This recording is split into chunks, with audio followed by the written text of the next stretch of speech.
Ayaw. Abo, bigat.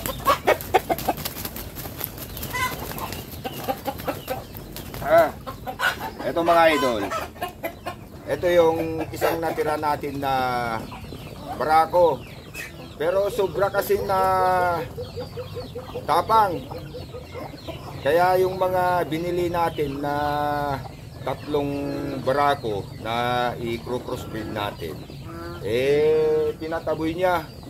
Kaya ito na lang yung huhulihin natin na uulamin. Ayan mga idol. Sobra, lalo na pag lumaban to, maraming mga sisi na papalo niya. Ayun, masisira. O yung nasasaktan yung mga sisi na napapalo ng pakpak niya. Ayan, at iuwi na natin at lilinisan. Ito. Sobra, mga 3.5 to 4 kilos siguro to mga idol. 4 kilos. Ayan.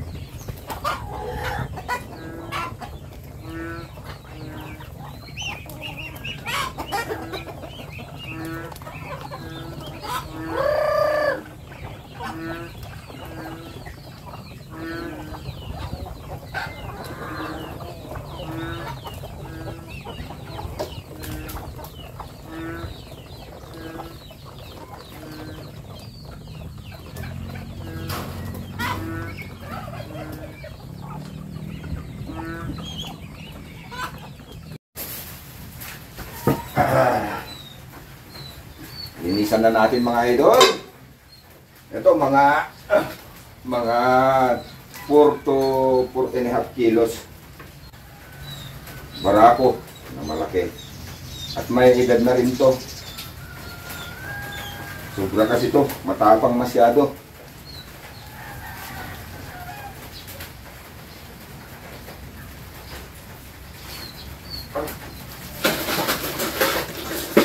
Ay, sobrang tapang.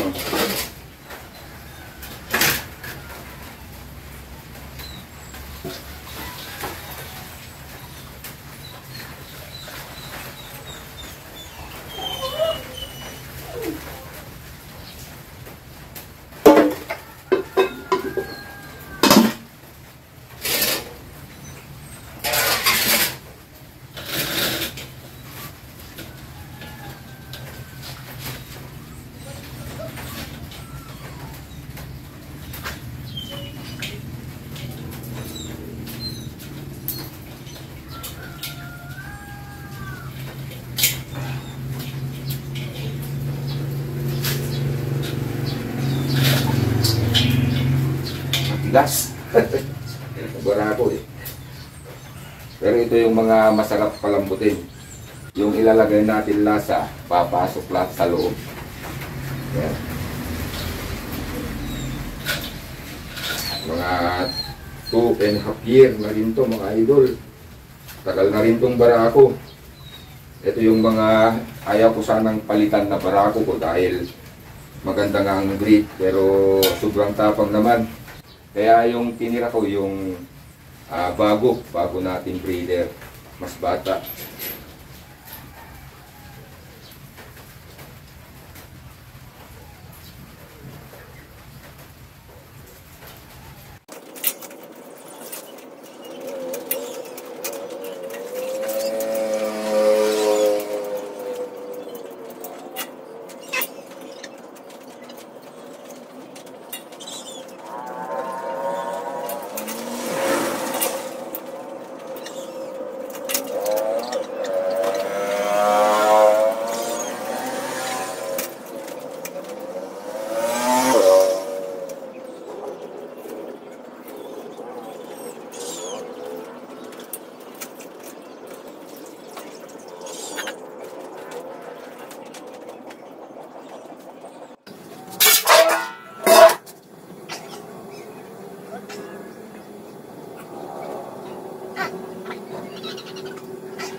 Ayan mga idol, nasunog na natin yung mga balahibo niyang maliliit.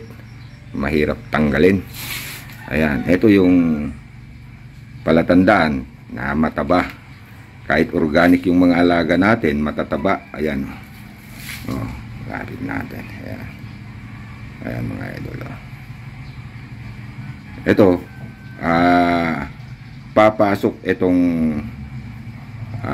buto niya dito. May buto sana nalalabas to pag payat yung pato natin. Ayan. Organic. Ayan. Ayan. Chap-chapin na natin mga idol. Ayan.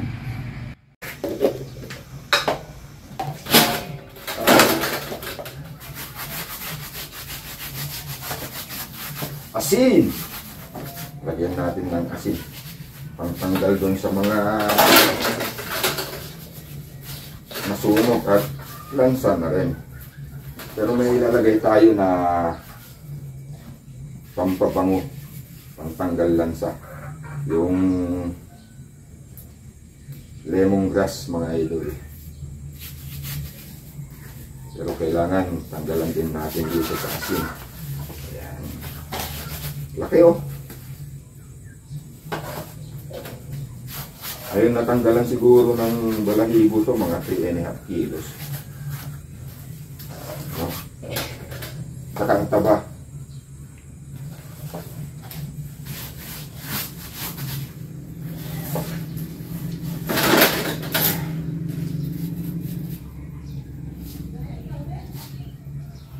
Yan, ang karne ng pato, mapula. Yes na. Pero ito yung masarap na lutuin.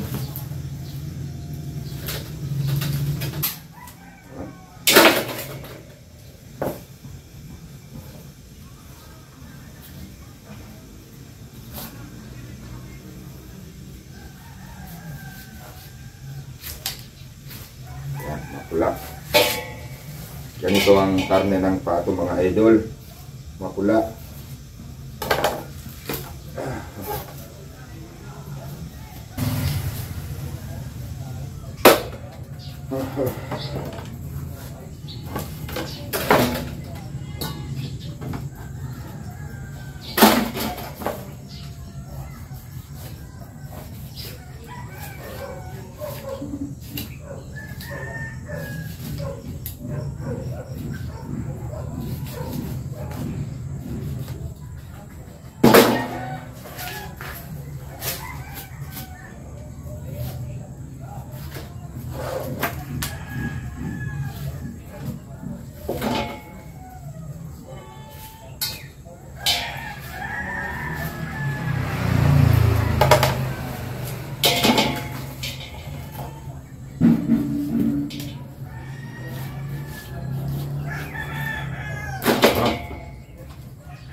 Ayan, ang dami yung karne ng isang pato mga idol.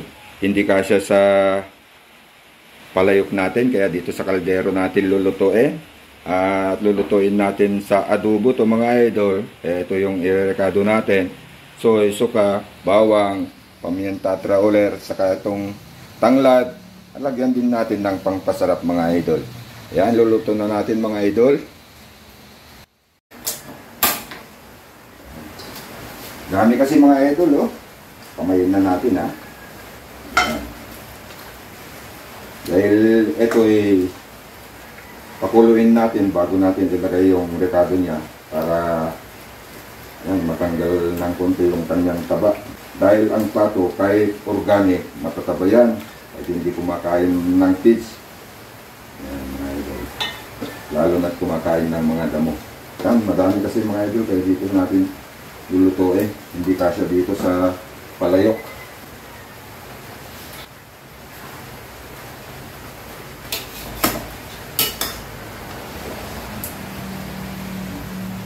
Pakulin lang natin mga idol.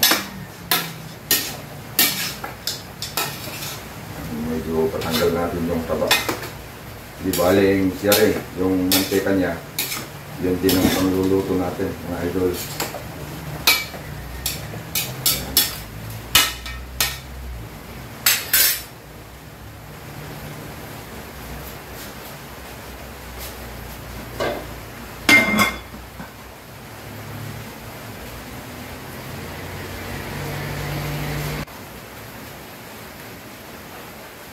Tingnan na natin mga idol. Ayan, tumulo na. Halo muna natin.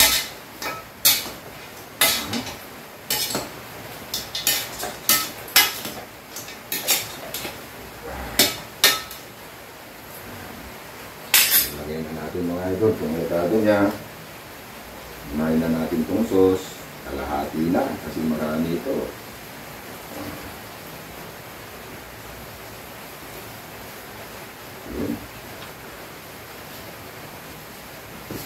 Suka. Nalagay na rin natin itong suka, mga idol. Pero konti lang muna.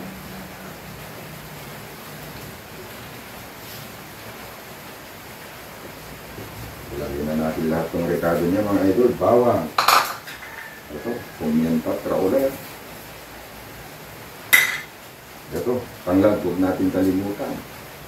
Buo na yan. Saka lagyan na rin natin ng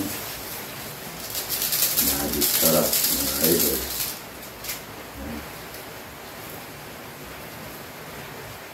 Tubig na pula.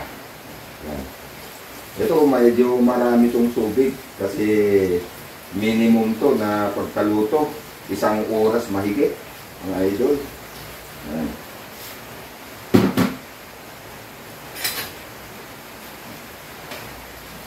Talagang palambutin natin to. Barako to. Hindi basta-basta lalambot yan. Pag hindi natin tagalan ng konti.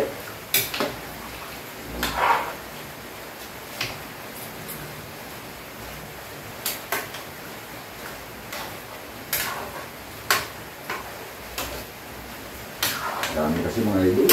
Halos puno itong kaldero natin. Isang pato lang. Ayan, takpan na natin mga idol. Ito, mga 30 minutes bago natin tignan para tingnan natin kung malambot na. Pag hindi pa malambot, dagdag ulit tubig. Pero yung rekado niya, yan na yan.